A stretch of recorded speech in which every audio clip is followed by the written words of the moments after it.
तू किसी और से न हारेगा, तू किसी और से न हारेगा, तुझको तेरा गुरूर मारेगा। पार्लियामेंट में जाने से रक्षाताई खड़से, जो एकनाथराव खड़से ने राष्ट्रवादी कांग्रेस पार्टी के शरद पवार साहब के सीने में खंजीर कुत्सा, अरे नाथा वो खड़से, थापा वो खड़से, तुम उधर वहां पर छुपे ओपन क्लोज रक्षाताई खड़से का काम कर रहे।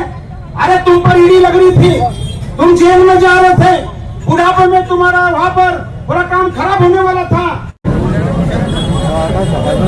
जिंदगी दी है तूने तो जीने का हुनर भी देना, जिंदगी दी है तूने तो जीने का हुनर भी देना, और पाँव दिए है तूने तो तौफीक के सफर भी देना। मैं तो गूंगा था कि गुफ्तगू सिखलाई तूने, अब जब मैं बात करूं तो बातों में असर भी देना। और इसी में मजा है, यहाँ तक मेरा अनुभव है, समाज की सेवा करने में जो मजा आता है और लोगों की दुआ मिलती है, इससे बड़ा कोई काम नहीं, तो इससे बड़ी कोई संपत्ति नहीं है। शुरू उस पाकजात से जिसने आपको हमको इस दुनिया में लाया और हमको हमारे प्यारे आका हज़रत मोहम्मद सल्लल्लाहु अलैहि वसल्लम को उम्मती बनाया। दोस्तों, सियासत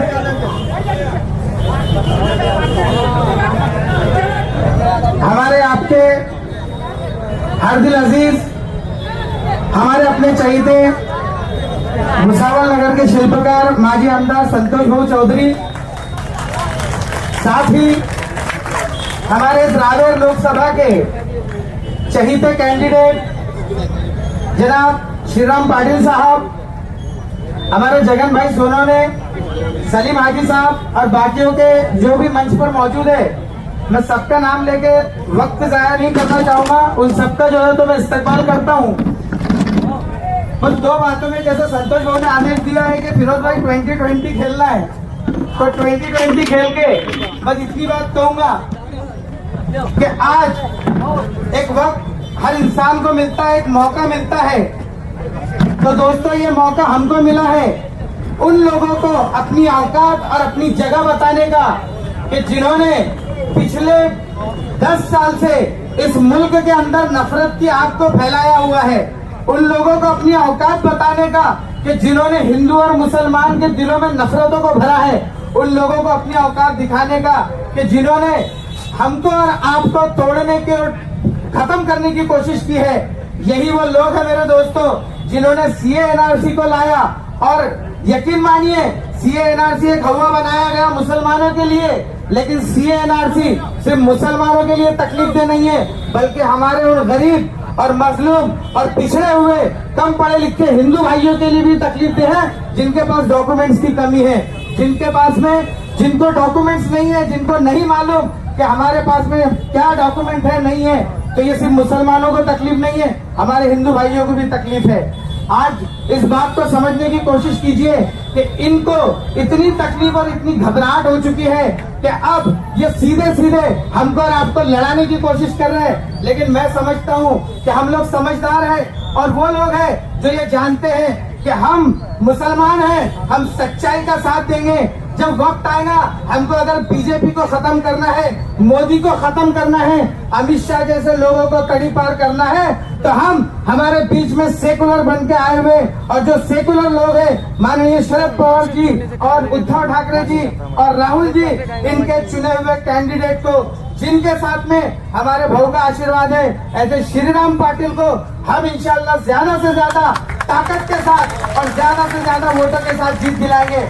हमने श्रीराम पाटिल साहब के लोगों से और उनके साथियों से ये वादा किया है कि हम पूरे शहर का वादा नहीं करते, हम पूरे जिले का वादा नहीं करते, पूरी लोकसभा का वादा नहीं करते, लेकिन श्रीराम पाटिल साहब आपसे ये वादा करते हैं कि ये जो मजमा है, ये वो मजमा है और ये वो एरिया है जहां से आपको इंशाल्लाह मुसलमानों की तरफ से खास तौर से 70 से 75% वोट हम आपको देकर ज्यादा से ज्यादा तादाद में आपको चुन के लाएंगे और बड़ी ताकत के साथ चुन के लाएंगे।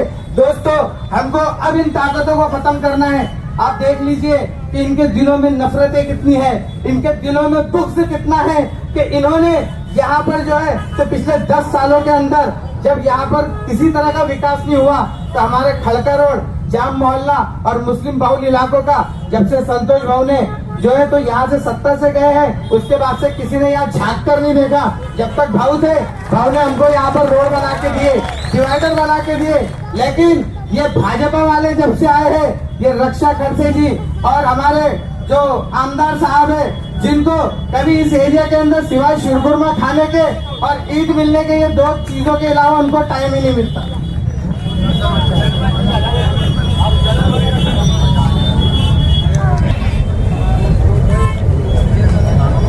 दोस्तों,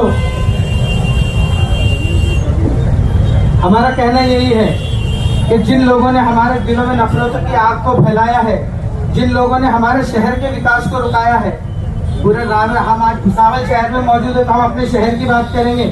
हम श्री राम दादा पाटिल से यही गुजारिश करेंगे कि अगर आप खासदार बनकर जब आप संसद में जाओगे तो आपको इस बात का ख्याल रखना है कि आपको जिताने में जितना साथ आपके मराठा भाइयों ने दिया है, जितना साथ आपको हिंदू भाइयों ने दिया है, जितना साथ आपको हमारे बौद्ध और अम्बेडकरी समाज ने दिया है, उतना ही साथ आपको भुसावल के मुस्लिम समाज ने भी दिया है। और आपको हम ये गुजारिश करेंगे कि सीए एनआरसी के मुद्दे पर जब बात उठेगी तो आपको उठ के खड़े होना होगा, ठीक उसी तरह से कि जब भुसावल शहर में सीए एनआरसी का आंदोलन चल रहा था और हम लोग तपती धूप में बैठकर आंदोलन कर रहे थे, तो उस वक्त कोई भी अपने आप को आमदार खासदार बोलने वाला बड़ा नेता हमारे बीच में नहीं आया था। उस वक्त हमारे संतोष भाऊ चौधरी थे जो हमारे बीच में पीएस ग्राउंड पर जमीन पर आकर बैठे थे और उन्होंने कहा था कि मैं भी इस कानून का विरोध करता हूं और मैं भी इस कानून के खिलाफ आप लोगों के साथ खड़ा हूं। तो हम उम्मीद करते हैं श्री राम पाटिल साहब से कि आप भी इसी तरह मुस्तकबिल में हमारे साथ खड़े रहेंगे। साथ ही साथ मौलाना आजाद कमीशन के लिए मैं गुजारिश करूंगा कि आप मुसलमानों के लिए जो मौलाना आजाद कमीशन है उसको लागू करवाने की आप कोशिश करेंगे और हमारे माइनॉरिटीज के हुकूक की बात करेंगे। दोस्तों, हमारा काम है मुत्तहिद होकर हमको एक ताकत को जिताना है। आज हमारे सामने 2 लोग हैं, एक हमको मालूम है जो सिर्फ नफरतें फैलाता है, एक हमको मालूम है जो हमको मिटाने की कोशिश करता है। लेकिन हम ये जानते हैं कि मिट गए हमको मिटाने वाले। अरे 1400 साल में जब 313 थे, जब नहीं मिटे तो अब क्या मिटेंगे? हम मिटने वाली कौम नहीं है, लेकिन हमको भी चाहिए कि जो लोग हमारे साथ खड़े होते हैं, जो सेकुलर है, जो हम लोगों का साथ देकर, हाथ में हाथ देकर हमारे साथ में आगे बढ़ते हैं, तो हमारा भी काम है कि उनको जिताकर, उनको चुनाकर जो है तो संसद में भेजना है ताकि वो हमारी आवाज बन सके। और रही बात मोदी जी की, तो उनकी घबराहट आप देख चुके हो कि पहले चरण के अंदर उनको जो है तो मुसलमान याद आ गए, उनको मंगलसूत्र याद आ गया। दूसरे चरण में जब उनकी खिसकने लगी तो उनको जो है तो फिर रिजर्वेशन याद आ गया, मुसलमानों का, दलितों का, पिछड़ों का। तो अब ये बात समझने वाली है कि ये समझ गए हैं कि इस मुल्क का इंसान, इस मुल्क का नागरिक अब जाग गया है। खास तौर से हर वो इंसान जो सेकुलर जो है तो जहन रखता है वो जाग गया है और अब इनकी राजनीति को खत्म करेगा। बाकी अल्लाह की जात है इनको मिटाने वाली। नईम अख्तर खादमी साहब का एक शेर मेरे को 4 लाइनें याद आ रही है। मैं अच्छा अजान हो रही है। बीजेपी सरकार के खात्मे के लिए नईम अख्तर साहब की 4 लाइनें मेरे को यहाँ पर याद आ रही है कि तू किसी और से न हारेगा, तू किसी और से न हारेगा, तुझको तेरा गुरूर मारेगा, तुझको तेरा गुरूर मारेगा और तुझको दस्तार जिसने बख्शी है तेरा सर भी वही उतारेगा, सर भी वही उतारेगा। ये कितनी भी नफरत की राजनीतियां कर ले, कितना भी जो है तो हमको फूट डालने की कोशिश करे, लेकिन हम वो लोग हैं कि इंशाअल्लाह उनको ये जाहिर करके बताएंगे कि भले ही आप श्री राम के नाम पर वोट मांग रहे हो, आप राम मंदिर के नाम पे वोट मांग रहे हो, लेकिन हम इतना बड़े दिल और खुलूस वाले हैं, हम एकता और इत्तेहाद को जानने वाले हैं, हम पैगंबर मोहम्मद सल्लल्लाहु अलैहि वसल्लम के इत्तेहाद के पैगाम को मानने वाले हैं। तो हम भी रालोर लोकसभा से इंशाअल्लाह श्री राम पाटिल को संसद में पहुंचा के दम लेंगे इंशाअल्लाह। करेंगे नहीं करेंगे भाई साहब इंशाअल्लाह। मैं ये चाहता हूं कि हम ये वादा करें कि हम अपने घरों से 13 तारीख के दिन सुबह में 8 बजे 7 बजे से जब वोटिंग चालू होगी तो हमारा इलाका इंशाअल्लाह सुम्मा इंशाअल्लाह 10 बजे तक के 100% वोटिंग खत्म करके अपने घरों पर बैठेंगे और छुट्टियां मनाएंगे और श्री राम भाऊ की जीत का और जश्न के इंतजार करेंगे कि 4 जून को श्री राम भाऊ पाटिल हमारी ओर से हमारा प्रतिनिधि बनके, हमारे नुमाइंदा बनके दिल्ली पहुंचेंगे और आपके और हमारे मसाइल को हल करने का काम करेंगे इंशाअल्लाह। एक बार हाथ उठा के करेंगे इंशाअल्लाह। जय हिंद, जय भारत, जय राष्ट्रवादी। कि अपना मनोमत व्यक्त करें। हमारे मुल्क में जाने तो जगन भाई सोनू ने भुसावल नगरी की आन बान शान, भुसावल नगरी की इस शहर का चेहरा और मोहरा बदलने वाले और इस भुसावल शहर के अंदर जिन्होंने 1 लाख वोट लेकर के भुसावल के अंदर इतिहास बनाया, ऐसे मेरे दोस्त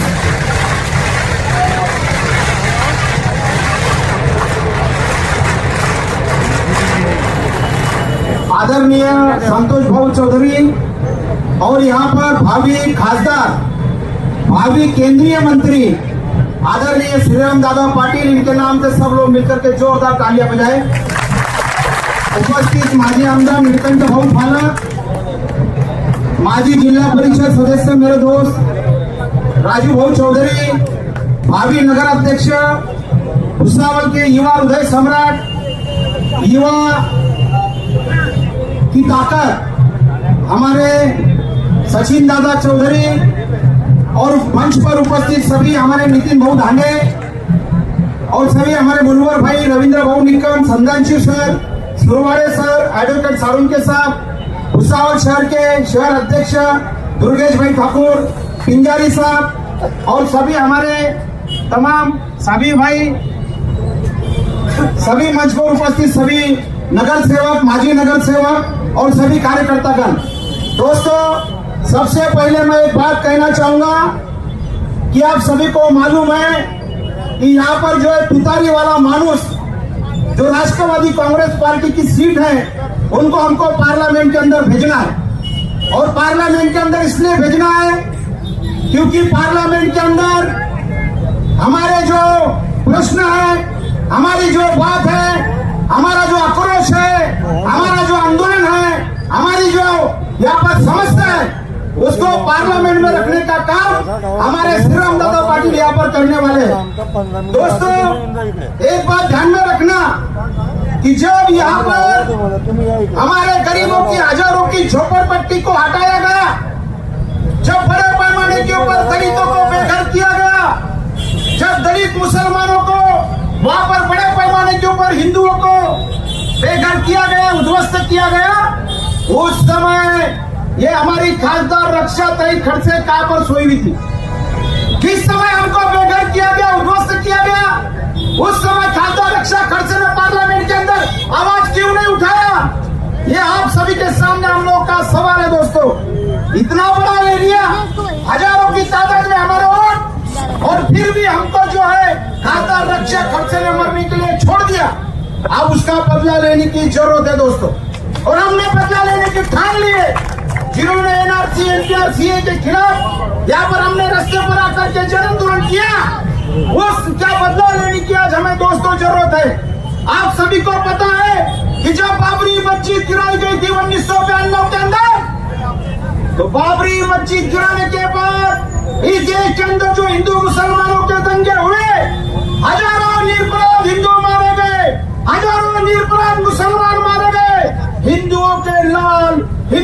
खून से लाल है ये कमल, मुसलमानों के खून से लाल है ये कमल, दलितों के खून से लाल है ये कमल।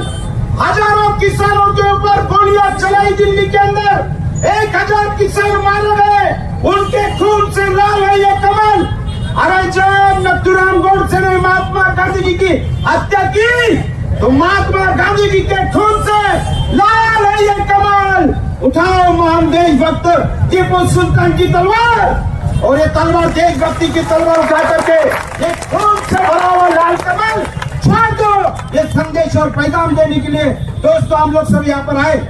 हम सब लोगों को यहाँ पर जो है बड़े पैमाने के ऊपर बड़ी ताकत में हम लोग को श्रीराम दादा पाटिल को यहाँ पर वोट देना है। क्या हुआ, हमारे रिपब्लिकन नेता आज बाबा साहेब अम्बेडकर ने भारत का 140 करोड़ जनता का भारतीय संविधान लिखा, वो संविधान को बदल देंगे, संविधान को जला देंगे, संविधान को मिटा देंगे, संविधान के खिलाफ नरेंद्र मोदी शैतान, ये नरेंद्र मोदी शैतान का आर्थिक सलाहकार, वो जो विवेक देवरा है वो कहता है कि कपड़े जैसे बदलते वैसे संविधान बदल दो।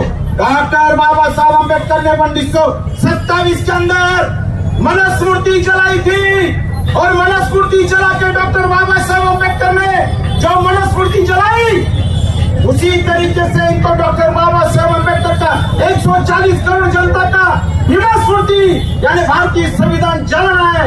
इसका बदला लेने के लिए उन्होंने 400 पार का नारा लगाया। तेरे बाप का राज चल रहा है नरेंद्र मोदी, इधर को 400 पार मिलेंगे। अरे हम लोग जो है आज SC ST OBC मुसलमानों को, मराठा दलितों को आरक्षण नहीं मिल रहा है। SC का आरक्षण मिटा देंगे, ST का आरक्षण मिटा देंगे, OBC का आरक्षण मिटा देंगे, और ये आरक्षण विरोधी शक्ति को मांडी लगा के हमारे रिपब्लिकन नेता बैठे, शर्म आनी चाहिए तुमको। यही संविधान बदलने वाले के खिलाफ जो उनके मांडी को मांडी लगा करके बैठने का काम हमारे बहुजन नेता करते। एक तरफ रिपब्लिकन ओपन इंडी बीजेपी के साथ में कर रहा है, और संविधानवादी, अम्बेडकरवादी, दलित पीड़ित, शोषित, अल्पसंख्यक बहुजन, कामगार, शेतकरी, शेत मजदूर इनके पीठ में छुरा घोंपने का काम कर रहे हैं। इसलिए दोस्तों आरक्षणवादी शक्ति एक हो जाओ, संविधानवादी शक्ति एक हो जाओ, हिंदू मुसलमान एक हो जाओ। हमको श्रीराम दादा पाटिल तुमको इसलिए पार्लियामेंट में भेजना है कि हमारे वरंगाव फैक्ट्री के कामगारों को आप न्याय और इंसाफ मिला के देने के लिए हमको तुमको पार्लियामेंट में भेजना है। इसलिए तुमको हमको पार्लियामेंट में भेजना है कि जब भी हमारे मुसलमान भाइयों के ऊपर किसी भी जातिवादी धर्मांध शक्ति का हाथ उठाएगा, वो हाथ पार्लियामेंट में जाके तुमको तोड़ना है। इसलिए श्रीराम दादा पाटिल हम तुमको पार्लियामेंट में भेज रहे, हिंदू मुसलमान एकता के लिए भेज रहे, तिरंगा बचाने के लिए भेज रहे, संविधान बचाने के लिए भेज रहे। गुजरात को जला दिया नरेंद्र मोदी की शैतान ने, हमारे मुसलमान भाइयों के, हमारे माँ बहनों के पेट में का बच्चा भी ये नरेंद्र मोदी की शैतान ने मार डाला। हजारों लाखों करोड़ों हिंदुओं को वोट के घाट उतार दिया। वाह, हिंदू और मुसलमान एक हो जाओ, हिंदू और मुसलमान के ऐसे एकता बनाओ। ये हिंदू मुसलमान ऐसा एकता का सैलाब है कि नरेंद्र मोदी जी शैतान ने कितनी भी लाठियां चलाई तो हिंदू और मुसलमान का एकता का सैलाब का पानी अलग हो नहीं सकता। इसलिए दोस्तों जाते जाते एक बात कहूंगा, 1 मिनट आपका लूंगा। वोटिंग करते समय एक बात ध्यान में रखना, जियो तो अली की तरह और मरो तो हुसैन की तरह। इस बात को ध्यान में रखना है दोस्तों। जाते जाते एक बात कहूंगा, भारतीय जनता पार्टी का नाम क्या है? भारतीय जनता पार्टी का नाम है भाड़ खाऊ जनता पार्टी। भाजपा का नाम है भ्रष्टाचारी जनता पार्टी। भाजपा का नाम है हिंदू और मुसलमानों को जलाओ, भारत जलाओ पार्टी।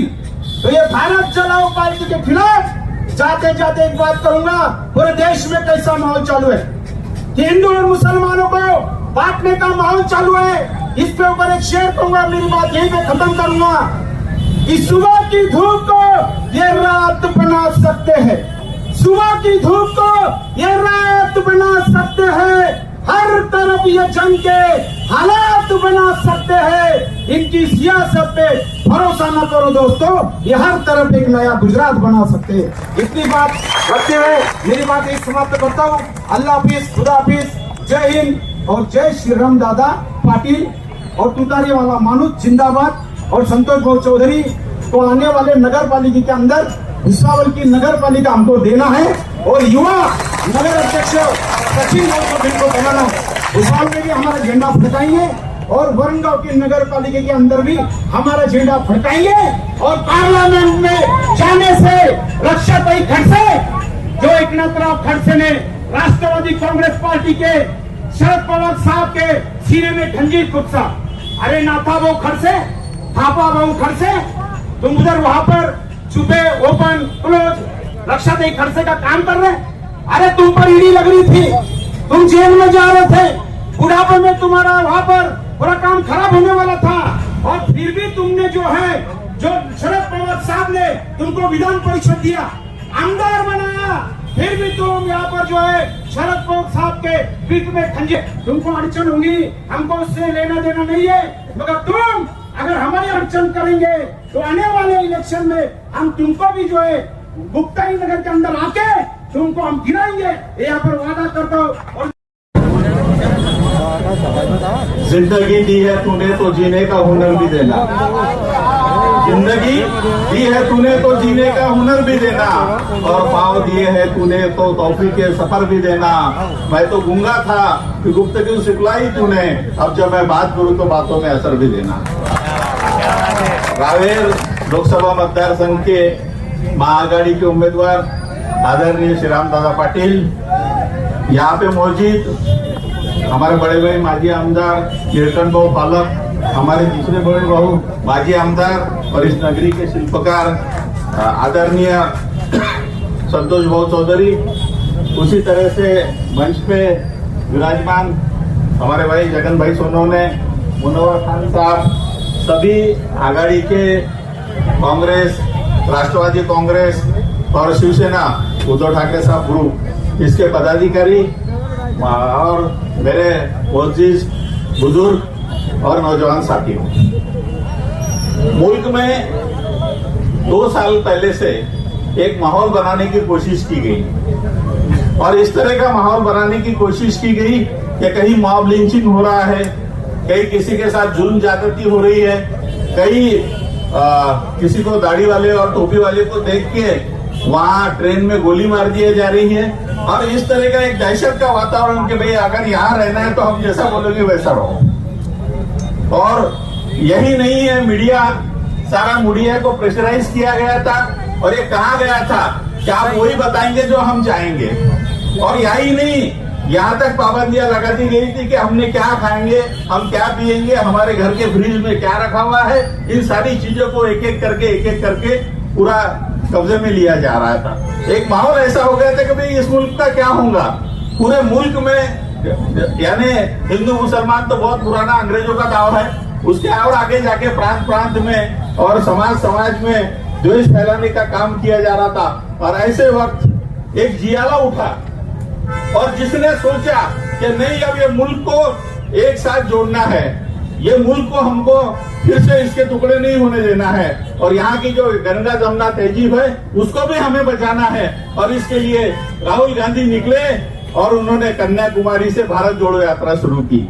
और जब कन्याकुमारी से निकले तो कन्याकुमारी से कश्मीर तक भारत जोड़ो यात्रा में उन्होंने लोगों के दर्द सुना, उन्होंने लोगों से मिले, वो आम लोगों से मिले, वो किसानों से मिले, वो नौजवानों से मिले, वो महिलाओं से मिले और हर तबके से मिलके उन्होंने उनकी बात सुनी और ये तय किया कि इस मुल्क में क्या होना चाहिए। और सारे जगह उन्होंने बोला कि ये नफरत की सियासत बंद होगी, अब मोहब्बत की दुकान खोलना है। और उन्होंने कन्याकुमारी से कश्मीर तक को संदेशा पहुंचाया। उसके बाद मणिपुर में जुल्म हो रहा था, हमारी माँ और बहनों की इज्जत लूटी जा रही थी और तरह तरह के गांव में जहाँ अल्पसंख्यक और दलित समाज पर अत्याचार हो रहे थे वहां कोई बोलने वाला नहीं था। फिर राहुल जी ने और सोचा कि अब न्याय मिलना चाहिए, इस मजलूमों को, इस दबे हुए तबके को, ये वंचितों को, सबको न्याय मिलना चाहिए। और एक काम करने के लिए उन्होंने इंडिया आघाड़ी बनाई और इंडिया आघाड़ी के माध्यम से फिर से उन्होंने मणिपुर से मुंबई तक के भारत जोड़ो न्याय यात्रा शुरू की। और यहाँ उनकी बात पे लब्बे कहने के लिए यहाँ महाराष्ट्र के स्ट्रॉन्ग मैन जिनको कहा जाता है, आदरणीय शरद पवार साहब ने उनका साथ दिया। आदरणीय उद्धव ठाकरे साहब ने उनका साथ दिया, हमारे केजरीवाल जी ने उनका साथ दिया, और जितनी सेक्युलर पार्टियां हैं, सच में सेक्युलर, क्योंकि कुछ कुछ नकली सेक्युलर भी है, अपने आप को सेक्युलर बोलते हैं। इस बार सम्माननीय श्रीराम जी पाटिल, आदरणीय संतोष बाबू चौधरी, इस शहर के सभी नामी गिरामी नेता और कार्यकर्ता मंच पर विराजमान हुए और यहाँ पर जमा हुई भुसावल की जनता, आप सबको सलाम करता हूँ। मैं ज्यादा तकरीर नहीं करूंगा, लेकिन एक मुझे बात कहनी है। ये इलेक्शन नहीं है, ये हमारी जिंदगी की आखिरी लड़ाई है। ये इसलिए है आखिरी लड़ाई है कि हम लड़ रहे हैं इस देश की लोकशाही के लिए, हम लड़ रहे हैं अपने हकों के लिए, हम लड़ रहे हैं इंसानियत के लिए, हम लड़ रहे हैं इस भारत देश के लिए। हम इसलिए लड़ रहे हैं कि शायद आज हम चूक गए अपने कर्तव्य में, तो कल हमें मतदान करने की भी संधि नहीं मिल पाएगी। और जब ऐसी हालत हो जाएगी, लेकिन ऐसी हालत नहीं होगी, ये भी मैं आपको कहना चाहता हूँ। पहले चरण में इलेक्शन के जो 400 पार के बातें करते थे, आज भैंसों पे और साइकिल पे और मंगलसूत्र पे आ गए हैं। उनके पैरों की जमीन खिसक गई है पैरों तले की। उनको ये समझ में नहीं आ रहा है कि क्या बोले। अब हम मुसलमानों के खिलाफ बोलते हैं, कांग्रेस के खिलाफ बोलते कि मुसलमानों को सब देने को कांग्रेस तुली हुई है। अरे कांग्रेस ने ऐसा कभी नहीं कहा। कांग्रेस ने ये कहा कि हिंदू मुसलमान इस देश में साथ में रहने चाहिए, भाईचारे के साथ, अमन शांति के साथ रहने चाहिए। ये कांग्रेस का विचार रहा, शुरुआत से भी ये विचार रहा। और ये जो इस देश की शांति, अमन शांति तोड़ने का काम बीजेपी ने पिछले 10 सालों में किया है अपने राज में। जिस तरह से बम लीचिंग के हादसे हमने देखे इस देश में, शर्म आती है कि हम इस देश में रहते हैं ऐसा बोलते हुए, क्योंकि ऐसी सरकार नाकारती सरकार है जो यहाँ पर काम कर रही है, जो आंखें बंद करके अन्याय देख रही है, अन्याय को सहारा दे रहे हैं, भ्रष्टाचारी को सहारा दे रही है। जो बोलते थे कि ना खाऊंगा ना खाने दूंगा, अरे सब तो लाखों करोड़ों तुमने खा लिए ना। और जिन्होंने खाए उनको अपने कमरे पे बिठा के, कमर पे बिठा के, जो आया भ्रष्टाचारी उसको बिठाया कमर पे। पहले बड़े भ्रष्टाचारी देश के बाहर भेज दिए, सभी गुजराती थे, उनको देश के बाहर भेज दिए। और अभी जो भ्रष्टाचारी आ रहे हैं, इधर से ले अशोक चौहान को, इधर से ले अजित पवार को, उधर से ले और किसी को, सभी भ्रष्टाचारियों की सरकार महाराष्ट्र में बनी है। गुनहगारों की सरकार इस महाराष्ट्र में बनी, गुनहगारों के लिए बनी है। 180 आमदार जो है ये गुनहगार है, सरकार भी गुनहगार है, जो कि हर कानून की पायबंदी करके, हर कानून को तोड़ के, हर व्यवस्था को तोड़ के केवल लाखों करोड़ों का माल ये लुटा रहे हैं, उसकी कमीशन निकाल रहे हैं और जनता के हाथ में कुछ नहीं मिल रहा। ये जो हादसा है, ये जो हालत है, ये यहाँ पे नहीं पूरे देश में यही हालत है। और इन सब भ्रष्टाचारियों को, इन सब गुनहगारों को छुपाने का काम, अपने पीठ पीछे झुकाने का काम भाजपा की सरकार करती है। जो बोलता है उसके पीछे ईडी भेज देती है, सीडी भेजते हैं, सीआईडी भेज देती है। हमारा ये कहना है कि ठीक है भेज दो, जो भेजना है आपको, ईडी भेजो, सीआईडी भेजो, जो भेजना है भेजो। हम नहीं डरेंगे, हम नहीं छोड़ेंगे अपनी बात, हम नहीं अपना वजूद छोड़ेंगे। कई बार अफवाहें फैलाई गई कि मैं बीजेपी में जाने वाला हूं। अरे मैं क्यों बीजेपी में जाऊं? मेरे बाप दादाओं ने 80 साल तक यहाँ पर कांग्रेस के विचार पर काम किया। 20 साल से मैं यहाँ पे उसी विचार पे काम करते आया हूँ। और केवल अदना सी एक आमदनी के लिए मैं वहां जाऊं? क्या नाम लेके जाऊंगा? क्या बाप का नाम छोड़ के जाऊंगा? माँ बाप का नाम छोड़ के जाऊंगा? नहीं जा सकते हम। और क्यों जाए जब राहुल गांधी जैसा एक जवान, हमसे तो जवान है, एक जवान इस देश में निकलता है जिसको मालूम है उनकी दादी की भी मौत हुई है, गोली की हत्या, गोली से हत्या होती है। उनके पिताजी के चिथड़े हुए बम के स्फोट से मालूम है। वो रास्ते पे उतरे इस आम जनता का आवाज बुलंद करने के लिए। उनको मालूम है कि कभी भी मौत आ सकती है। फिर भी डट के वो रास्ते में उतरे, पूरे देश में घूमे और लोगों को संदेश दिया कि डरो मत, हम आपके साथ हैं, हम आपके साथ लड़ना चाहते हैं। कई मतभेद थे अनेक विरोधी पक्षियों के, लेकिन सबको एक साथ आना पड़ा, इंडिया अलायंस बनाना पड़ा। और आज तो ऐसा दिखता है कि एक बीजेपी उसका इंडिया जो है उसको ये इंडिया अलायंस भारी पड़ रहा है। इतना भारी पड़ रहा है, ये कहाँ मुंह छुपा है ये उनके समझ में नहीं आ रहा है। अपने उम्मीदवार के बारे में बताता हूँ, एक सीधा साधा आदमी है जिसके दिमाग में सियासत नहीं है। गलती से उनका किसी ने हाथ पकड़ लिया और ले गए बीजेपी। हमने कहा भाई आपको क्या करना है? उन्होंने कहा मुझे लोगों की सेवा करना है। तो मैंने कहा कि आप गलत रास्ते से जा रहे हैं, आपको अपना पेट भरना है, अपना पैसा कमाना है, बिजनेस बढ़ाना है तो बीजेपी में रहिए, कोई हालत नहीं। लेकिन लोगों की सेवा करनी है तो चलो निकलो बाहर, लोगों के साथ जुड़ो और तब देखो लोगों की ताकत क्या होती है, इस आवाम की ताकत क्या होती है देखो। और आज हम ये महसूस कर रहे हैं, इस देश की जनता जाग उठी है, इस देश का मतदार है जाग उठा है, इस देश का मतदार ये इलेक्शन अपने हाथ में लेना चाहता है और खुलेआम ये बताना चाहता है कि तुम्हारी गुंडागर्दी नहीं चलेगी मोदी जी, बीजेपी तुम्हारी गुंडागर्दी नहीं चलेगी, तुम्हारा दमनशाही नहीं चलेगी। और ये बात कहने के लिए हर कौम से लोग आगे आ रहे हैं, लेकिन मैं खास तौर से हमारे जो मुस्लिम भाई उनको मैं सलाम करता हूँ इसलिए कि जिस तरह से तैयारी करके आप इस जंग में उतरे हैं। आप जानते हो, हम भी जानते हैं कि हमारे आखिरी लड़ाई है, ये हम नहीं जीतते हैं तो फिर हमारे हक हम कभी मांग नहीं सकेंगे। किससे मांगेंगे? जो देना ही नहीं चाहते ये लोग अगर सत्ता में बैठ गए तो क्या मांगेंगे हम उनसे? भीख मांगेंगे? और कौन भीख देगा? अरे यहाँ सीधा जीने भी नहीं दे रहे हैं इस लोकशाही के राज में, तो कल उनकी तानाशाही आ गई तो हमको कहाँ जीने देंगे? खुली तौर से हमको बात कब करने देंगे? आम आदमी को बात करने का, उनको अपना हक, अपने हक की बात रखने का, अपना हक जताने का अवसर मिलेगा? संभव ही नहीं है। मैं आपको सभी को आह्वान करता हूँ, एक सीधा साधा आदमी है, एक काश्तकार फैमिली से आए, खुद स्कूटर मैकेनिक थे, अपने बलबूते पे मेहनत पे उन्होंने अपना उद्योग निर्माण किया, वहां पे आज 1000 लोग रोजगार ले रहे हैं। मैं तो एक सप्ताह देख रहा हूं कि उनके माध्यम से अपने जिले में इंडस्ट्रियल डेवलपमेंट, खास करके एग्रीकल्चर इंडस्ट्रियल डेवलपमेंट भी की जा सके, जहां से हमारे ग्रामीण बच्चों के रोजगार मिल पाए। ये भी हम सोचता देख रहे हैं कि इनके माध्यम से हम केंद्रीय सरकार की जो योजना है, अलग अलग डिपार्टमेंट, उन योजनाओं के माध्यम से हमारे यहाँ के बच्चों को रोजगार निर्माण करने के लिए कोशिश कर सके। क्या मिला हमको 30 साल जब भाजपा के पीस थे यहाँ पे? क्या मिला इस जिले को? क्या मिला इस मतदार संघ को? एक भी प्रोजेक्ट आया?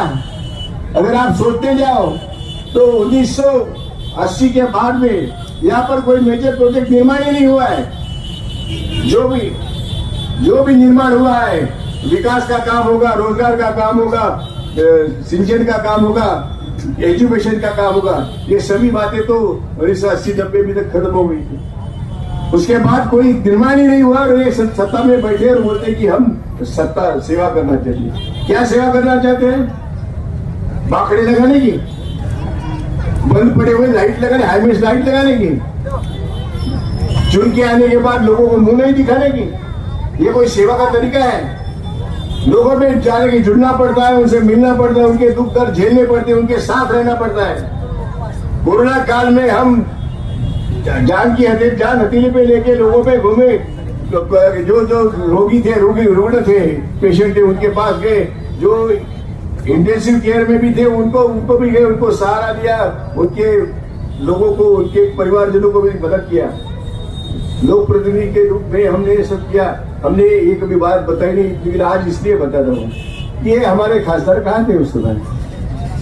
क्या किया उन्होंने इस कोरोना के काल में? कहीं पे किसी को राहत देने के लिए कोशिश की? कोई अस्पताल खोले के या सरकारी माध्यम से कुछ काम किया कि ताकि लोगों की जान बच सके? जो यहाँ पर रास्ते से पैदल चलते जा रहे थे, महाराष्ट्र से यूपी तक, बिहार तक जाने वाले कामगार थे, उनको रास्ते में किसी ने खाना खिलाया? ऐसे तो लोग प्रतिनिधि है जिनको अपने स्वार्थ की सेवा कुछ समझता नहीं, और हमको तो लोग गुहार देते हैं कि भाई समाज के बारे में सोचो। मैंने कहा हमारा समाज, हमारी कौम, हमारी जात, हमारा धर्म इस देश की लोकशाही है। ये देश की लोकशाही है, यही हम मानते हैं। और हमारा कर्म धर्म जो है इस देश की लोकशाही है, इस देश के आम आदमी का हित, ये हमारा सेवा का धर्म है। इसके सिवा हम कोई धर्म मानते नहीं, जात मानते नहीं। और चाहे कुछ भी हो जाए, हम हमारे उम्मीदवार को पूरी तरह से ताकत से जिता के लाएंगे, ये हमारा प्रण है। तो मैं आप सभी को गुजारिश करता हूं कि 13 तारीख को आप सभी को जल्दी निकलना है। कोई आप कहने को आए, कोई बुलाने को आए, ना बुलाए, जिसको मैंने कहा नहीं, इसने मेरे को दिया नहीं, इसको गाड़ी भेजा नहीं, ये सब शांत, ये सब बातें छोड़ो। पहले अपने हक का संरक्षण करो, अपने मतदान के हक का संरक्षण करो, अपने देश की लोकशाही का संरक्षण करो, उसके तरफ ध्यान दो। अब एक और मजा ये चलिए, अभी बहुजन आघाड़ी के उम्मीदवार भी यहाँ पर है। मैं टीका नहीं करना चाहता हूँ, लेकिन मैं आह्वान करना चाहता हूँ मागास वर्गीय हमारे दलित बांधव को कि इस देश को घटना किसने दी? बाबा साहब आम्बेडकर ने दी। अब बाबा साहब आम्बेडकर उनके पोते हैं, घटना किसने दी? बाबा साहब ने दी। अब ये घटना बचाए कि बाला साहब को बचाए, ये अब सोचना हमारे दलित बांधवों का काम है। तुम घटना बचाएंगे तो बाला साहब भी बचेंगे। तुम्हें आज घटना नहीं बचाए तो तुम्हारे आज जो हक है वो कौन देने वाला है? ना दलित बांधवों के दिए जाएंगे, ना अल्पसंख्यक के बांधवों के दिए, ओबीसी के दिएंगे, सबके हक छीने जाएंगे। मोदी जी कहते हैं भैंस की बात, साइकिल की बात, घर की बात, मंगलसूत्र की बात, अरे वो तो ठीक है, ये छोटी छोटी बातें हैं। अरे हमारे जीने का हक ही छीना जाएगा इस देश में, ये समझना जरूरी है। और ये समझ के हमको काम करना जरूरी है। और मुझे विश्वास है कि भुसावल की जनता जरूर इसके बारे में गौर करके अपना निर्णय करेगी और निश्चित रूप से हमारे श्रीराम भाई को चुनकर देंगी। और मैं ये कहता हूं कि श्रीराम भाई उम्मीदवार नहीं, हम सभी उम्मीदवार हैं। मैं उम्मीदवार हूं, आप उम्मीदवार हैं, ये सोच के आप यहाँ पे मतदान कीजिए। और जो इनका कहना है बहुत अच्छी बात कही, उम्मीद बात कही कि ये विश्वास नहीं छोड़ेंगे, लेकिन श्रीराम जी हम आपको नहीं छोड़ेंगे। जब तक लोगों के काम नहीं होते हम आपका पीछा ही नहीं छोड़ेंगे। चिंता मत करो, थक जाएंगे तो आपके साथ आएंगे, आपको रोटी खिलाएंगे, चॉकलेट खिलाएंगे, लेकिन काम तो करवा लेंगे। और इसी में मजा है। जहाँ तक मेरा अनुभव है, समाज की सेवा करने में जो मजा आता है और लोगों की दुआ मिलती है, इससे बड़ा कोई काम नहीं, तो इससे बड़ी कोई संपत्ति नहीं है। आपके पास तो संपत्ति दी हुई भगवान की अच्छी है, उससे भी ज्यादा बड़ी संपत्ति आपको लोगों को मिल रहा है, लोगों का प्यार मिल रहा है, सपोर्ट मिल रहा है, ये आपका सद्भाग्य है। लेकिन इस सद्भाग्य को जीवित रखना, बढ़ाए रखना, ये काम जिम्मेवारी आपकी है। और आपने कहा है कि मैं आपका विश्वास तोड़ूंगा नहीं। मैं आपको इतना ही कहूंगा कि जो उसी को सलाम करती है, दुनिया उसी के आगे झुकती है, और यही काम आपको करना है। मैं इसके लिए आपको शुभकामनाएं देता हूँ। आप सभी को फिर से एक बार नमस्कार करता हूँ और यही गुजारिश करता हूँ कि अपने कर्तव्य को अपने पूरे परिवार के साथ Jhulelal day night water park चले। हाँ, पर कैसे? आसान है। जलगांव में पहली बार Jhulelal day night water park Jalgaon city से पिक एंड ड्रॉप की सुविधा जो शुरू हो गई है। पर पर्सन सिर्फ 699 में पिक एंड ड्रॉप के साथ वाटर पार्क में पूरे राइड्स भी एंजॉय करो और पेट भर लंच या डिनर का भी आनंद उठाओ। पिक एंड ड्रॉप के लिए आज ही संपर्क करें 9890770859। Jhulelal water park and resort, अनुभूति स्कूल के पीछे, शिरसोली रोड, जलगांव।